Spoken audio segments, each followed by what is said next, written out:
Vamos a resolver este problema para internalizar un poquito más este nuevo concepto que venimos manejando de impulso y luego poder así aplicarlo a problemas un poco más complejos. El enunciado del problema es el siguiente. Sea F una fuerza con las siguientes componentes. Inciso A. Calcular el impulso de F en el intervalo t igual 0 y t igual 1 segundo y representarlo gráficamente. Inciso B.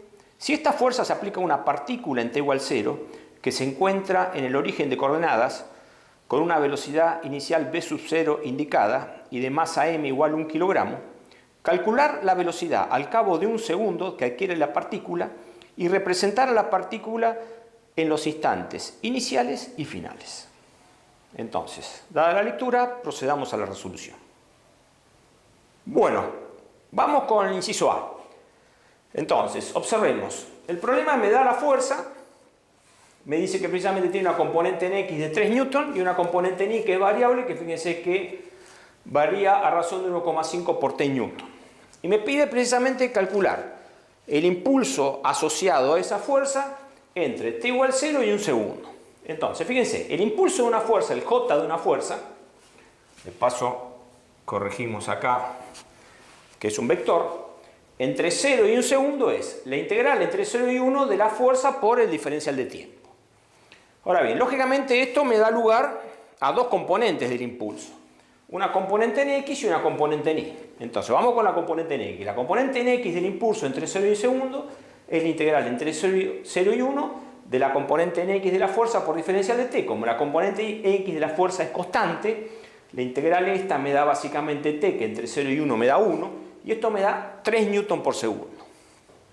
En Y, aplicando la misma formulación, fíjense que llegamos a resolver esta integral, la integral de t diferencial de t, ya que 1,5 es una constante, este cuadrado sobre 2, y me da básicamente acá 1,5 por 1 sobre 2, 0,75 newton por segundo.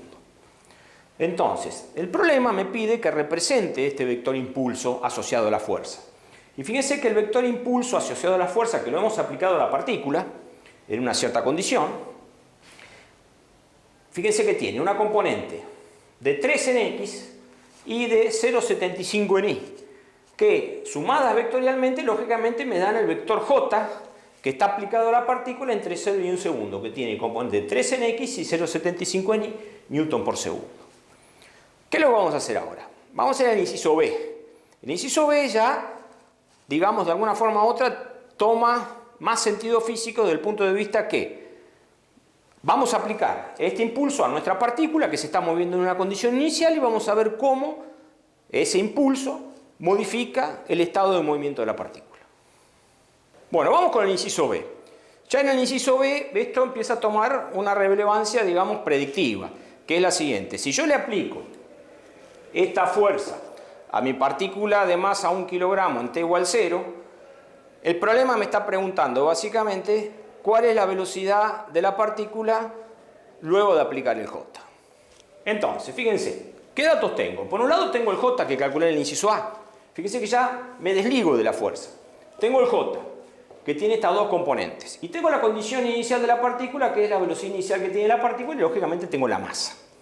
Entonces, nosotros sabemos que este J va a ser igual a la variación de la cantidad de movimiento que experimente la partícula. Va a ser la cantidad de movimiento de la partícula final menos la cantidad de movimiento inicial, en este caso en 1 segundo y en 0. Esto lógicamente es una expresión vectorial que me habla de una variación de la cantidad de movimiento en X y una variación de la cantidad de movimiento en Y. La variación de la cantidad de movimiento en X, fíjense que es la cantidad de movimiento final, o sea en 1 segundo menos la inicial, y en Y exactamente igual. Y fíjense que esta variación de la cantidad de movimiento en X tiene que ser igual a la componente en Jx que tengo aplicada, en este caso 3 newton por segundo. Por lo tanto, fíjense que esto que tengo acá, esta expresión me queda masa por velocidad final menos masa por velocidad inicial, que son las cantidades de movimiento que tengo acá, en X. Tengo 1 kilo por la velocidad final en X, que no la conozco, menos 1 kilo por la velocidad inicial en X, que sí la conozco, que es 10. Si hago lo mismo para Y, fíjense que para Y me tiene que dar 0,75, la variación, que es el J, y me queda 1 kilo por la velocidad en Y en 1 segundo menos 1 kilo por la velocidad en Y en 0, que es 0.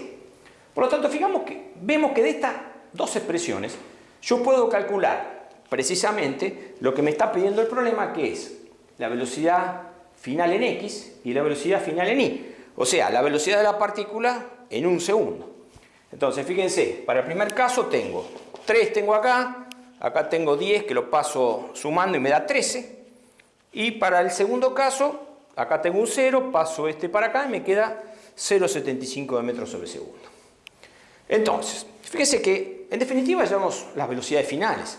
Alguien podría preguntarse, ¿pero podríamos haberlo hecho por cinemática y dinámica? Sí, lo podríamos haber hecho por cinemática y dinámica, pero teníamos que haber tenido en cuenta que esta fuerza en I es variable y lógicamente vamos a obtener una aceleración variable que vamos a tener que integrar para poder precisamente con las condiciones iniciales y las aceleraciones poder calcular y escribir las ecuaciones de movimiento de la partícula. Ahora bien, eso me da un detalle de todo lo que le sucede a la partícula entre 0 y 1 segundo, pero no me interesa, porque fíjense que debemos empezar a acostumbrarnos a no trabajar con tanto detalle y ver situaciones iniciales y finales, que es precisamente lo que me permite esta herramienta o esta forma de trabajar con los J y no con las aceleraciones, con los J asociados a las fuerzas. Eso en primer lugar.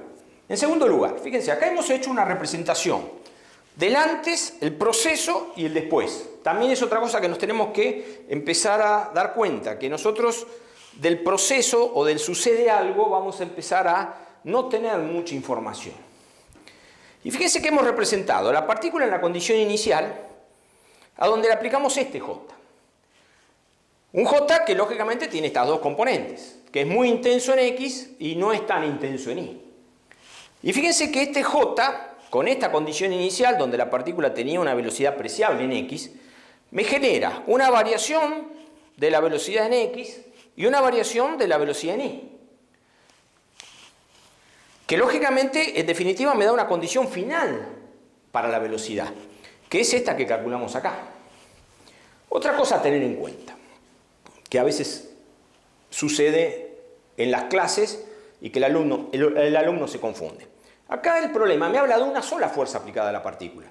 Para mí esta fuerza es la resultante. Algún alumno puede preguntar, ¿y el peso? No, el peso no está. Esta partícula está en el espacio exterior. Y yo con esta condición inicial que se venía moviendo le aplico este J. Le aplico este J precisamente para cambiarle la cantidad de movimiento, que es en definitiva lo que yo estoy buscando. Entonces tenemos que empezar a acostumbrarnos a que si el problema me habla de una única fuerza que obra sobre la partícula, no debo tratar de empezar a imaginar otras fuerzas de las cuales no me habla y que significarían una condición totalmente diferente. Así que, ¿qué es lo que vamos a hacer ahora? Vamos a continuar tratando de resolver este tipo de problemáticas, de aplicar Jotas y evolucionar un poquito en nuestro estudio de las partículas y de los sistemas de partículas.